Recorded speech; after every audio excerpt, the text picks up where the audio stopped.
जब प्रदोष पड़े, बन सके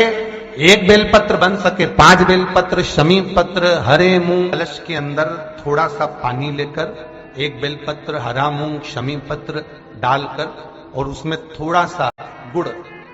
डालकर भगवान शिव का स्मरण कर कर प्रदोष काल में, मान लो कोई काम आपका बहुत जरूरी है, बहुत दिनों से अब थक गए हैं, नहीं हो रहा, कर्जा बढ़ रहा है, धन नहीं आ रहा, व्यापार नहीं चढ़ रहा, या कोई समस्या बहुत प्रबल है, कोई एग्जाम में बैठ रहे हो नहीं हो रहा, परीक्षा भी दे दी है, रिजल्ट आने ही वाला है, तो प्रदोष काल में, प्रदोष के समय वो जल, मूंग, समीपत्र और बेलपत्र और गुड़ का शंकर के शिवलिंग को समर्पित करना प्रारंभ कर दो। 2 या 3 प्रदोष करोगे, बाबा आपकी मनोकामना शीघ्र पूर्ण कर देगा। 2 या 3 करो। खाली ना जाता कोई, खाली ना जाता कोई, दर से तुम्हारे मैं भी खड़ी हूं नहीं, बाहे बसा मैं भी खड़ा हूं नहीं, बाहे बसा। पहले करते थे जॉब, अब छूट गई, 2 साल हो गए, 3 साल हो गए, सर्विस नहीं लग रही हो, बहुत प्रयास कर लिया हो, बहुत प्रयास, तो महाराज काली तिल्ली को पीस कर उसको जल के पात्र में डालकर अपने घर के मटका, परिंदा, पितरों का जो स्थान होता है, जलाशय होता है, उसके पास में एक पात्र में रख दीजिए। बेलपत्री या बट का पेड़ या पीपल का पेड़, इस वृक्ष के नीचे 1 रात्रि तक रखे रहने के बाद में दूसरे दिन अपनी कामना करता है, जिनका जॉब नहीं लग रहा, सर्विस नहीं लग रही, नौकरी नहीं लग रही, या कहीं उलझने उत्पन्न हो रही है, उस व्यक्ति को हाथ में ले जाकर उस पात्र का जल 3 वृक्ष पितरों के तुल्य, पहला बेलपत्री का, दूसरा पीपल का, तीसरा बट का, ये 3 पितरों के तुल्य हैं। इन 3 में से किसी भी वृक्ष के नीचे उस काली तिल के जल को समर्पित कर दीजिए। महाराज बाबा चाहेगा, भोलेनाथ जी चाहेगा तो 3 महीने में कहीं ना कहीं योग बना ही देगा। ये बाबा पर विश्वास रखकर,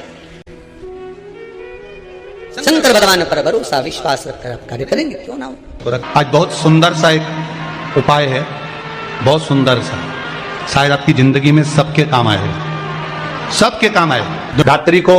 आप बड़े प्रेम से खीर बनाओ, चंद्रदेव की साक्षी में रखो, भोग लगाओ भगवान श्री हरि को। बन सके अगर लक्ष्मी की कमी है, लक्ष्मी नहीं आ रही है, व्यापार नहीं चल रहा है, तकलीफ बहुत ज्यादा है, घर में कष्ट है, कर्जा ज्यादा है, तो एक तांबे के कलश के ऊपर, तांबे के कलश में पानी भरना, कटोरी रखना, उस पर लक्ष्मी जी की मूर्ति रखना। लक्ष्मी जी की मूर्ति नहीं हो तो चांदी का सिक्का है, उसके सम्मुख में आप 31 दीपक, 31 दीपक घी के, लंबी बाती के जला मारा,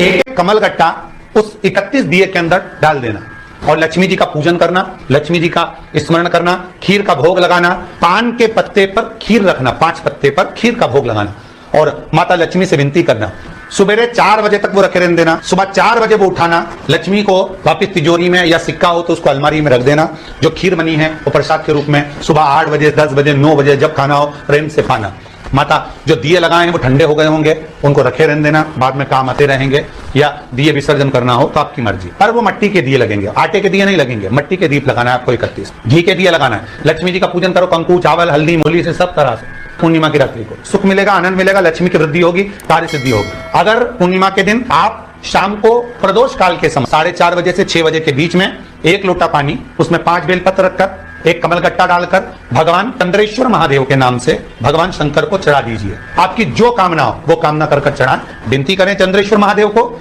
और निवेदन करें कि हमारा ये कार्य सफल हो। केवल पूर्णिमा के दिन आपसे भी निवेदन है, जिस दिन तुम्हारा मन दुखी हो, जिस दिन तुमको लगे कि हमारे मन को आज अशांति है, आज मेरा बड़ा सा कोई काम अटक गया है, मेरा बेटा आज परीक्षा देने के लिए गया है, आज मेरे बेटे को इस परीक्षा में पास होना चाहिए, आज मेरा पति गया है, उसकी नौकरी लगना चाहिए, मैं बड़ी दुखी हूँ, सब दूर माथा टेक लिया, सारे संसार में होकर आ गए, सबसे जाकर निवेदन कर लिया, जब हार गए तब किसी शंकर के मंदिर में एकांत में बैठ जाना, 1 लोटा पानी चढ़ाकर, 5 बेलपत्र चढ़ाकर, 1 चावल का दाना शिव को समर्पित कर कर एकांत में बैठकर शंकर को निहारते हुए श्री